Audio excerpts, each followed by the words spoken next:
मेरे सामने जो फाइल आई है ये एविडेंस के लिए इसकी स्टेज है। अब अदालत में पुरावा देने की प्रक्रिया शुरू हो चुकी है। अब ये कैसे करें हम?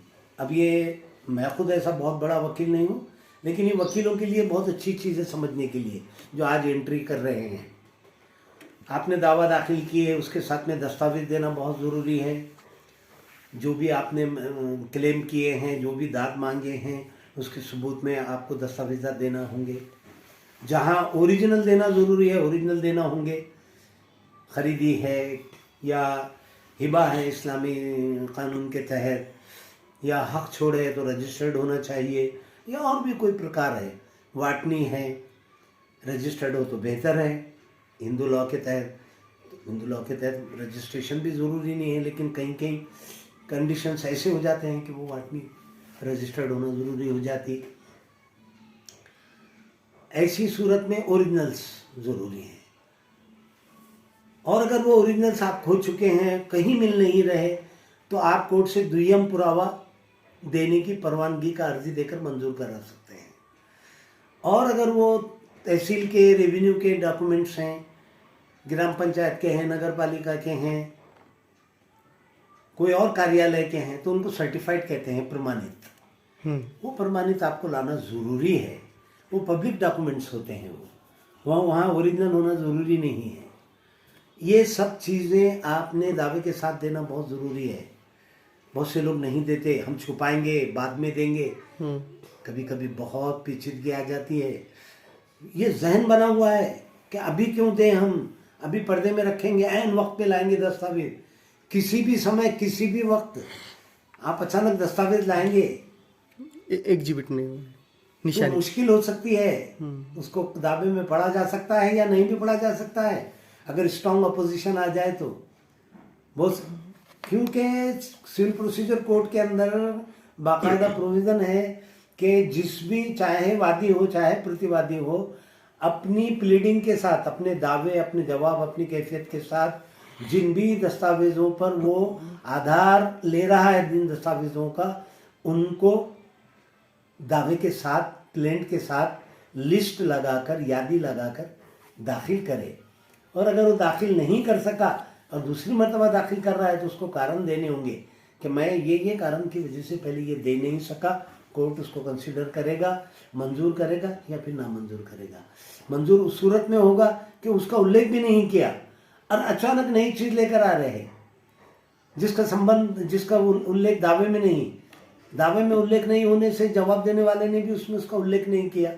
अब अचानक एक नई चीज़ लाकर आप उसको परेशानी में डाल रहे हैं प्रतिवादी को, तो ये नहीं चलेगा।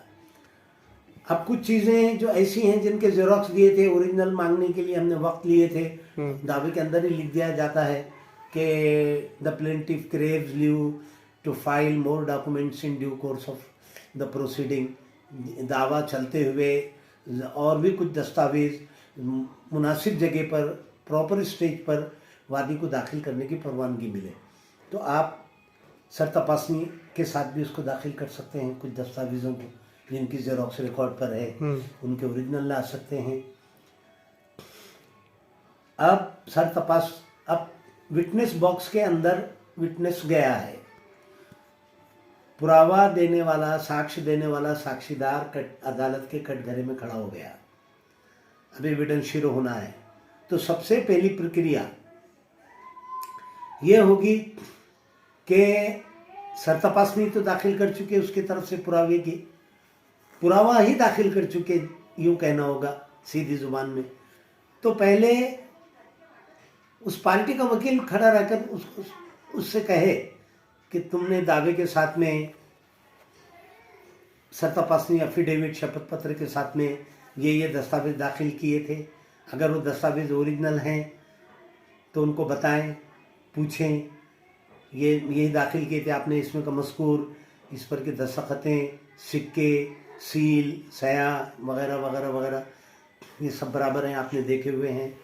आपने ये शपथ पत्र के मज़कूर के मुताबिक ये आज भी दाखिल किए हैं, यही हैं वो, ये तमाम चीज़ें आपने।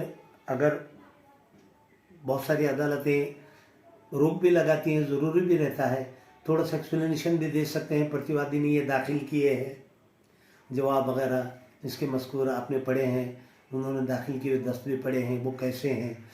बहुत से वकील ऑब्जेक्शन लेते हैं, that's part of my cross examination. You may cross-examine my witness in respect of written statement and the document filed along with the written statement or the affidavit in examination in chief, यूँ भी कहा जा सकता है। तो ये प्रक्रिया खत्म होने के बाद में विरुद्ध पार्टी के वकील खड़े रहकर उसको उलट तपास करेंगे। ये सिचुएशन है पुरावे की। पुरावे का इस तरीके की प्रक्रिया होती है। फिर क्रॉस कैसे करें, उसकी सीमा क्या है, वो सीमा के आगे कहाँ नहीं जा सकते, ये एक लंबा चौड़ा टॉपिक है ये। अब आप उनको वो प्रश्न पूछ रहे हैं उलट तपास में जिनका संबंध न दावे में है, दावे से है, न जिसका संबंध, जिसका उल्लेख कैफियत में है, जिस बाप का, आप उसके मुताबिक पूछे चले जा रहे हैं। तो ऐसी चीज़ पूछने से रोका जा सकता है जी। सिर्फ रिलेटेड टू अपना प्लेंट, ओनली प्लेंट। लेकिन इसके अंदर प्लेंट की हद तक हो, कैफियत की हद तक हो, ये भी है। लेकिन अगर कोई विटनेस आकर खड़ा रहता है और वो अति उत्साही है, वो वादी या प्रतिवादी की तरफ से बहुत ही ज्यादा बोलता है, तो आपका उलट तपास उसके सर तपास के मज़कूर की हद तक ही बंधन नहीं रहेगा। आपको आप उसकी सच्चाई, वो सच वो कह रहा है या झूठ कह रहा है, वो साबित करने के लिए उसको आप आगे बहुत कुछ पूछ सकते हैं, उसमें रोका नहीं जा सकता। ये भी खुद होके कह रहा तो, हाँ, खुद होके कह रहा है या सर तपास में उसने इतनी बातें कही हैं कि जो उसको, जिससे उसका इंटरेस्ट साबित हो रहा है, उसका तो भी हित है उस मिलकत से, वो सिर्फ साक्षीदार नहीं है, हित संबंध है उसका, हित संबंधित भी है वो। तो यूँ भी कायदा है कि उलट तपास सर तपास के मज़कूर की हद तक ही लिमिटेड रहेगा। सर तपास की हद तक ही लिमिटेड रहेगा, ऐसा नहीं है। उसके आगे भी जाकर क्रॉस किया जा सकता है। अब ये हो गई ये चीज़। फिर पुरावा ख़त्म होगा। पुरावा आपको और ज़रूरी है, आपके ऊपर कुछ बर्डन डाली गई है अदालत, मुअज़्ज़ज़ अदालत के ज़रिए कि और कोई मुद्दा आपको साबित करना है। जैसे कि अगर ख़रीदी है तो आपको विटनेस बुलाना होगा उसके ऊपर का एक। अगर उसने, आपके अपोनेंट ने, आपके विरोधी ने उसको कबूल कर लिया है आपकी ख़रीदी को, फिर कुछ भी नहीं, बेझिझक अदालत उसको निशानी देगी, वो पुरावे में पढ़ा जाएगा। अब आप पर बर्डन होगा कि आप साबित करें कि आपका वहाँ रास्ता है, पहले से था और कायदे से था, और उसने आपके वहाँ से आने जाने पर आपको खलल अड़थड़ा करना नहीं चाहिए। ये मनाही हुक्म आपको मिल सकता है।